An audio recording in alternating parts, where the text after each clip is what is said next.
Long ago, in the ancient sands ruled by Pharaoh, the measure of a human life was often weighed in stone.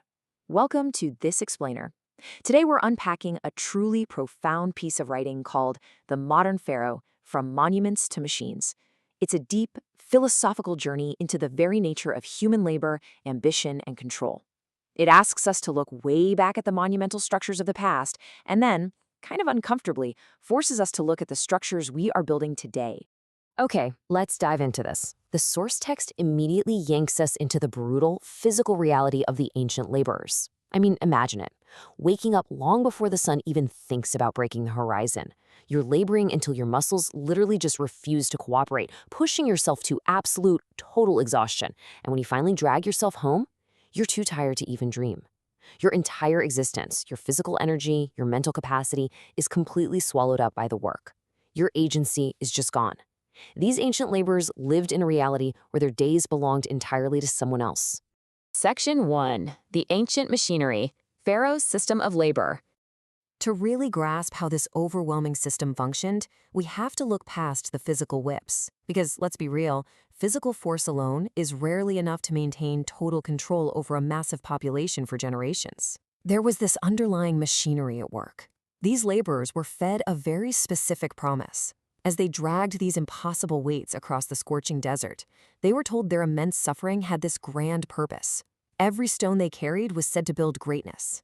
Massive monuments rising into the sky, these incredible symbols of power, ambition, and eternity. But here's the tragic catch. Those monuments, they didn't belong to the workers. The laborers owned absolutely none of the pyramids, and they certainly didn't own the wealth they were breaking their backs to create. What they actually possessed was just the illusion, the promise that their massive sacrifice somehow mattered to the cosmos. And because of that, Pharaoh's system didn't just survive on brute force, it thrived on deep psychological belief. It required a complete conditioning of the mind. First, you had the belief that obedience was the ultimate virtue, that to even question things meant you were flawed. Second, the belief that endless labor was simply human destiny. It was just the way the world worked, right? And third, and honestly perhaps the most important, the belief that there was absolutely no life outside the machinery they served. Think about it. If you can convince a population that nothing else exists beyond the stones they carry, they're never going to look up from the dirt. Let's move to and see how this builds. Section 2, a dangerous question, the narrative pivot. History shows us, time and time again, that closed systems only remain closed until a disruption arrives from the outside. In this story, that disruption was Moses. And he introduced an idea that threatened to shatter the entire system. He asked, what if people were not born merely to serve power?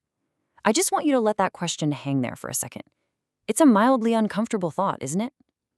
The text points out a really fascinating psychological reality here. The ancient slaves didn't actually realize they were trapped until someone from outside their rhythm, outside their conditioning, pointed it out to them. They needed a literal shock to the system to remind them that they were so much more than just labor. Section 3, the invisible chains. Welcome to the modern machinery. And this brilliantly illustrates the core thesis of our explainer today. The author executes this stark, abrupt pivot right into our own modern reality. You see, the machinery of control hasn't vanished at all. It's just fundamentally changed form. Where the past relied on highly visible, tangible chains and forced physical labor, today's chains are entirely different.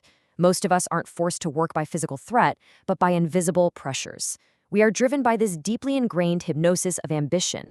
So what do those invisible chains actually look like? Well, they look like this. The crushing fear of insecurity, the endless, exhausting cycle of comparison on social platforms, heavy, unspoken social expectations, crippling debt, the relentless pursuit of status, and of course, the dangling carrot, the endless promise that just one more promotion, just one more possession, just one more achievement will finally, magically bring you freedom. It is just this suffocating weight of societal expectations that piles on and on and on, constantly keeping us moving. Section 4. Building modern pyramids, the monuments of today. We might not be dragging limestone blocks across a desert anymore, but make no mistake, modern cities are building their very own pyramids. Instead of stone, we're erecting glass towers. We're building massive corporate empires, infinitely scrolling algorithms, global brands, and digital systems that literally run every hour of every single day. They never sleep, they never rest. And to build these modern monuments, we've created our own rhythm. The modern cycle. Millions of us wake up to an alarm. We travel in tightly packed, crowded trains or sit in endless gridlocked traffic.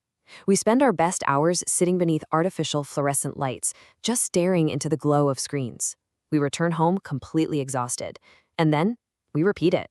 Day after day, we do all of this while earnestly believing that we are building a future. But the source text asks a very piercing question here. Whose future is it, truly? Section 5, The Hypnosis of Ambition, What We Are Taught.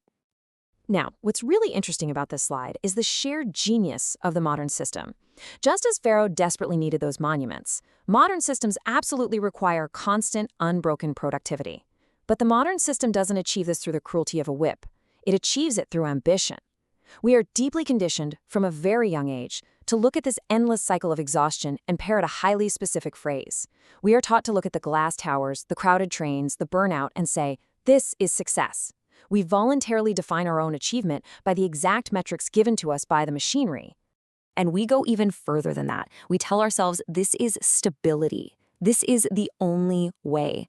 It is a perfectly closed-loop logic. It keeps us running endlessly in the modern rat race because we are absolutely terrified that stepping outside the cycle means stepping off the edge of the world.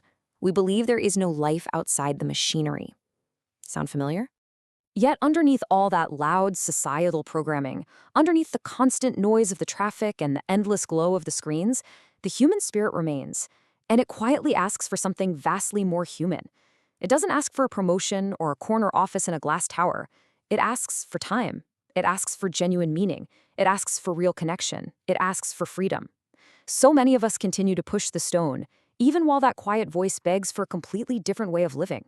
Section 6. The Modern Moses. Who arrives this time? Think back to the ancient story. Those laborers needed a force from outside their rhythm to wake them up. They couldn't see the trap from inside the trap. Moses arrived back then to point it out. But what about now?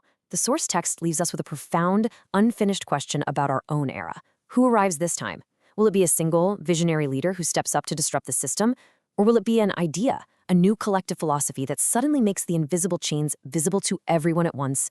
Or perhaps it won't be a person or a single idea at all. Will it take a massive structural collapse of the machinery itself? Or are we looking at a generation, a whole cohort of people who simply look at the fluorescent lights, the endless algorithms, and flatly refuse to participate in the cycle anymore? So the crucial point is this final lingering thought, the ultimate question the author poses. In a modern world where the chains are inside our own minds, forged by our own ambitions, does each person have to become their own Moses before any sea can part at all?